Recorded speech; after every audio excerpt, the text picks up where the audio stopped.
Quando falamos em novas perspectivas de conexões de rede, temos a intenção de visualizarmos quais as inovações tecnológicas teremos nos anos que se seguem.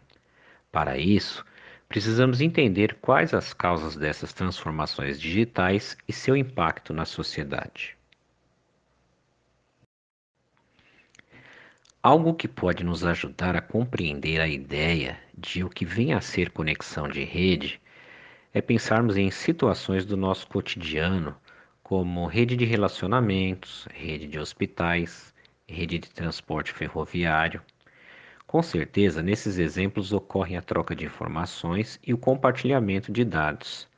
A internet revolucionou a maneira e essa forma de se comunicar, como veremos nos slides a seguir.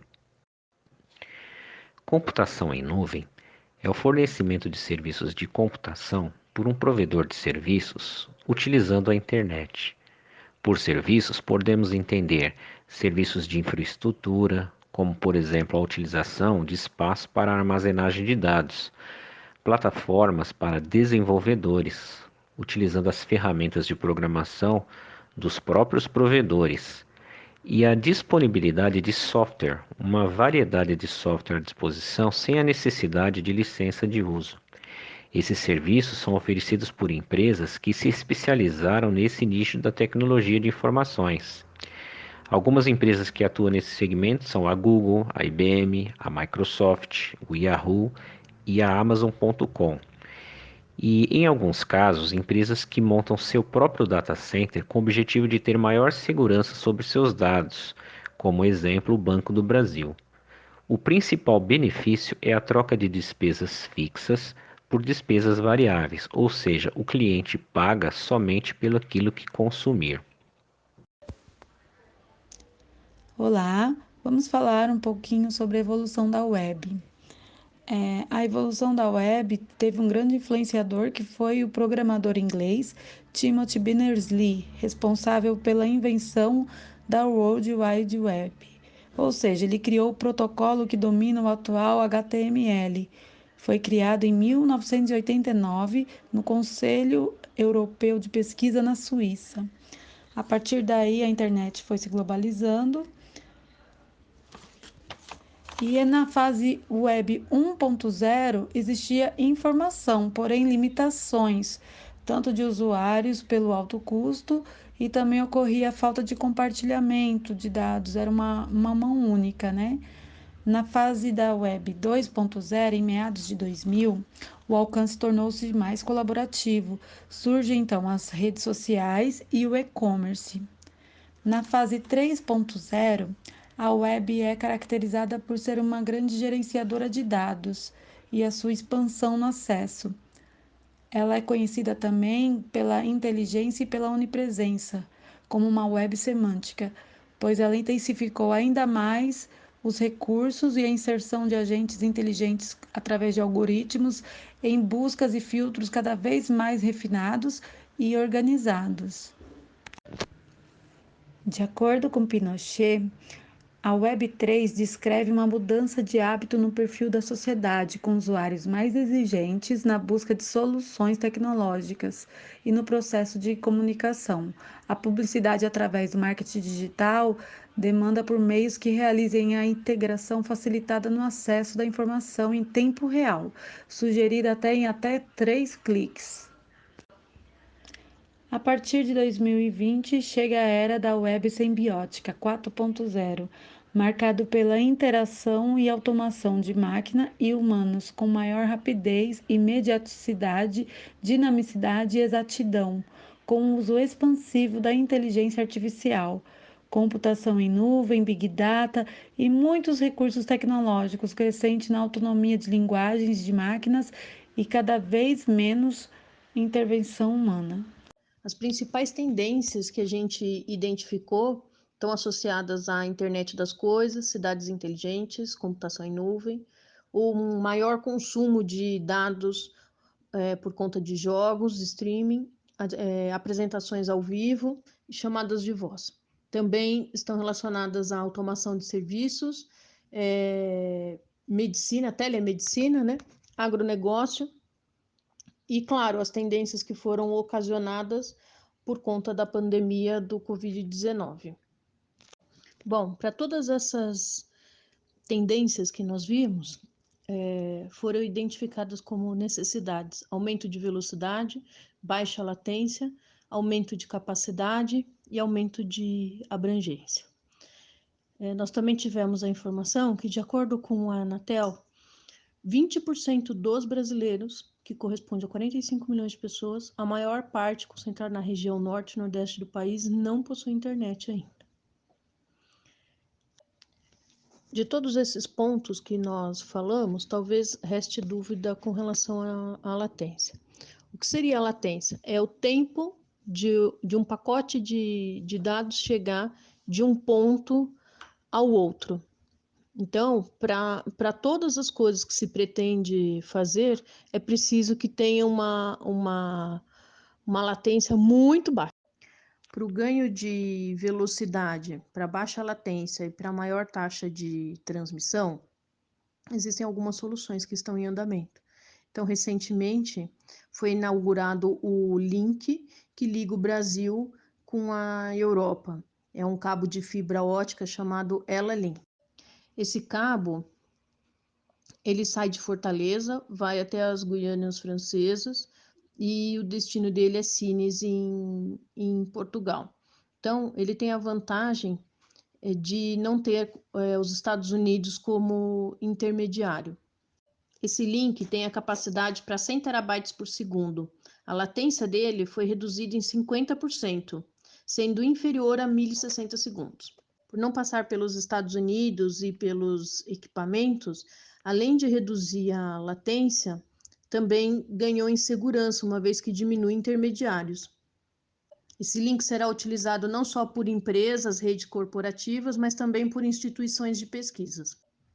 O Brasil também vai fazer parte de um outro projeto que está em andamento, que é o Humble, que vai conectar a América do Sul com a Oceania e a Ásia. Esse link ele vai ter capacidade para 400 gigabytes por segundo. É um cabo com 15 mil quilômetros quase de extensão. Ele vai sair do Chile, passa pela Nova Zelândia até chegar na Austrália. E da Austrália com a Ásia já existe uma conexão que já está funcionando. Como a Argentina também aderiu a esse projeto, vai favorecer a conexão com os países vizinhos também, né? Brasil, Argentina e Chile são responsáveis por 80% do tráfego de internet que acontece no continente sul-americano. Para entender melhor por que o 5G oferece solução para algumas dessas questões, a gente achou melhor explicar o que foram todas essas gerações, né? As diferenças de uma para outra, para ficar mais fácil. Na primeira geração, a gente percebeu que era possível fazer a cobertura de telefonia usando torres. Então, os celulares eram basicamente rádios de comunicação FM, que é o mesmo que faz um walkie-talkie, que se comunicava com a rede de telefonia fixa. O 2G trouxe a telefonia digital para as comunicações móveis. Então, eles introduziram pequenas taxas de transmissão de dados e isso acabou permitindo a transmissão de pequenos arquivos e mensagens de texto. O 3G já foi um pouco diferente. Ele foi a primeira tecnologia que permitiu ao usuário o uso de dados no celular semelhante ao nível de serviço que ele tinha quando usava uma conexão de banda larga. Isso acabou permitindo o uso de aplicativos, o desenvolvimento e as lojas desses aplicativos, né? Mesmo novos ramos de desenvolvimento e comércio digital nessa área, né? O 4G, ele aumentou a velocidade que a gente tinha em relação ao 3G. Então, o usuário começou a ter possibilidade de ficar conectado em alta velocidade o tempo todo. Isso permitiu a mudança de algumas coisas, né? Então, foi para o ambiente virtual a chamada para entrega de comida, veículo de transporte, compartilhamento de vídeo em alta definição, as redes sociais, né? Se destacaram bastante nessa geração. O 5G ele vai trazer mudanças mais profundas pelas características dele. mas essas mudanças, elas são mais voltadas para aplicações industriais e de automação do que para usuários de smartphone, como foi na geração anterior. O 5G, pela faixa que ele utiliza, ele vai permitir uma velocidade maior, uma maior taxa de transmissão e uma baixa latência. Então, isso vai permitir, por exemplo, que se tenha carros autônomos, automação no agronegócio, uma maior automação do agronegócio, a internet das coisas, né? Muitos sensores são uns conectados com os outros, então eles precisam ter uma resposta mais rápida na internet, né? Ou no caso de veículos autônomos, a resposta precisa ser mais rápida, né? A própria Anatel cita como exemplo um médico que pode fazer uma cirurgia em uma sala e o paciente está em outro lugar, né? Num outro país, num outro estado, né? Mas para isso precisa ter uma latência muito baixa. A internet das coisas é uma rede de dispositivos físicos, né? Que está reunida e conectada. Então, eles trocam informações entre si e, de acordo com a informação que é auferida, é feita uma ação. Então, por exemplo, você pode ter um dispositivo que é um sensor, e aí, dependendo da temperatura, tomada alguma ação em relação a isso, né? Isso tem muitas aplicações em diversos segmentos, né? Na parte de automação, na indústria, no agronegócio, na logística, né? No caso de internet das coisas, também é preciso pensar que serão muitos dispositivos conectados, né?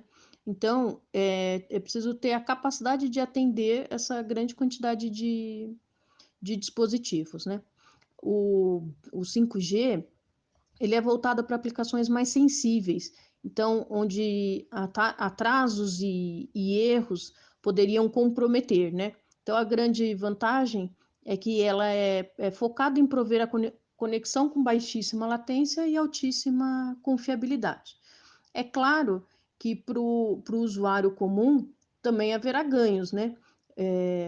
Por exemplo, a questão da velocidade para download e upload, e maior cobertura também. A gente também tem que considerar que hoje a maior parte das conexões que é feita com a internet provém de dispositivos móveis, né?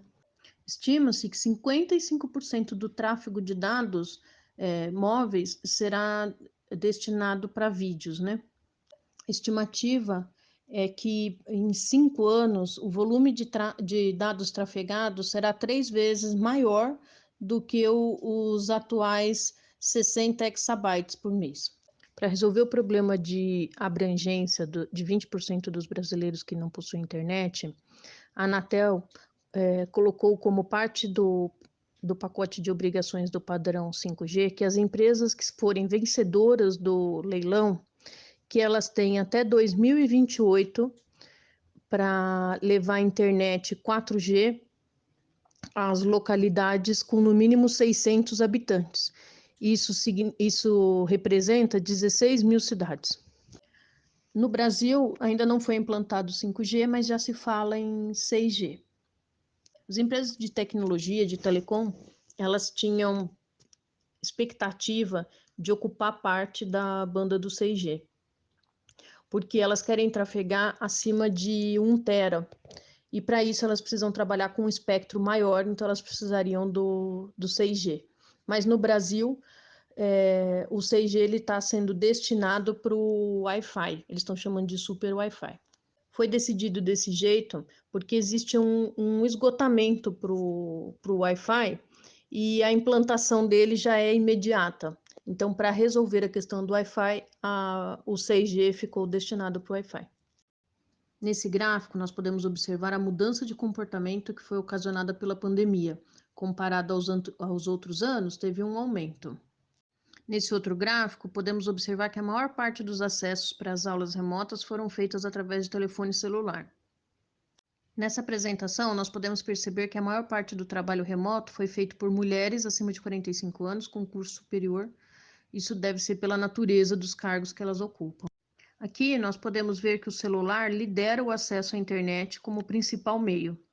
Esse gráfico mostra a mudança de comportamento para serviços de filmes, séries e músicas, inclusive para outras classes. Bom, aqui a gente pode ver que teve uma mudança nos produtos adquiridos pela internet em comparação ao período anterior e em razão da pandemia. Todos esses dados colaboram com as tendências apresentadas nesse trabalho e o maior consumo de dados de internet.